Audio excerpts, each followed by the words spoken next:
ಇಲ್ಲಿ ಲೈನ್ಗೆ ಹಾಕ್ಬಿಡಿ, ಈ ಕಡೆ ಮುಂದೆ ಗಡಿಗೆ ಹಾಕ್ರಿ ಎಲ್ಲ. Okay okay okay. ಇಲ್ಲಿ ಟಿಕೆಟ್ ತಗೋಬೇಕು. ಎಷ್ಟು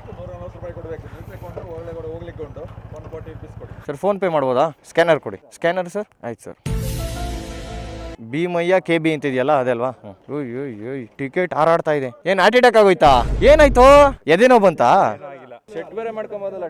ಟ್ರಾಕ್ಷನ್ ನಮ್ದು ಆ ಟ್ರಾಕ್ಷನ್ ಬಗ್ಗೆ ಎಲ್ಲ ಮಾತಾಡಂಗಿಲ್ಲ ರೀ. ಶುರು ಆಯ್ತು ನೋಡ್ರಿ ಮಂಡಲ್ಪಟ್ಟಿ ಆಫ್ ರೋಡಿಂಗು. ಇದೇನೆ ಎಂಟ್ರಿ ಟಿಕೆಟ್ ತಗೋಬೇಕು 20 ರೂಪಾಯಿ ಒಂದು ಗಾಡಿಗೆ. ಇಲ್ಲಿ ಗಾಡಿ ಮತ್ತೆ ಬಾಡಿಗೆ ಫಾರೆಸ್ಟ್ ಇಂದ ಬೇರೆ ಮತ್ತೆ ಎಂಟ್ರಿ ಟಿಕೆಟ್ಸ್ ತಗೋಬೇಕು. ಇದು 75 ರೂಪೀಸ್ ಒಂದ್ ಗಾಡಿಗಂತೆ, ಒಂದ್ ಗಾಡಿ ಒಂದ್ ಬಾಡಿಗೆ. ಓಕೆನಾ? ಇಲ್ಲ ಸರ್, ಲೈಟರ್ ತಗೊಳೋಂಗಿಲ್ಲ, ಸಿಗರೇಟ್ ತಗೊಳೋಂಗಿಲ್ಲ, ಎಣ್ಣೆ ತಗೊಳೋಂಗಿಲ್ಲ, ಅದ್ರ ಜೊತೆ ಡ್ರೋನ್ ಕೂಡ ತಗೊಳೋಂಗಿಲ್ವಂತೆ.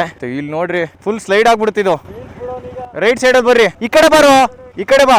ಒಂದೊಂದು ಸ್ಟ್ರೆಚ್ಗಳಲ್ಲಿ ಮಾತ್ರ ಆತರ ಫುಲ್ಲು ಕಲ್ ಬಂಡೆಗಳು ಆತರ ಹೆವಿ ಇರೋದು. ಇನ್ನೆಲ್ಲ ಕಡೆ ಆರಾಮಾಗಿ ಹೋಗ್ಬೋದು, ಏನಿಲ್ಲ. ಇವ್ರೇನ್ ಪಾದಯಾತ್ರೆ ಹೋಯ್ತವ್ರೆ. ಹಾಯ್ ನಮಸ್ಕಾರ, ನಾನೇನ್ ಕಬ್ಜಾ ಕಾರಣ.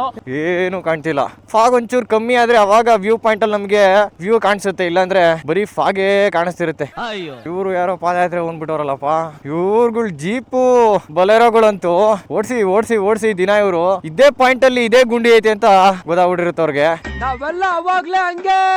ಓಹೋ ಏ ಬಡಿ, this is so amazing, crazy man. ನಡಿ ನಿನ್ ಮುಂದೆ.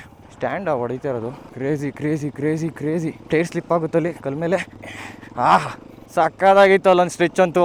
ಇಲ್ಲಿ ತಿರ್ಗಾ ಮತ್ತೆ ಇನ್ನೊಂದು ಸ್ಟ್ರೆಚ್ಚು ಕಲ್ಗಳು.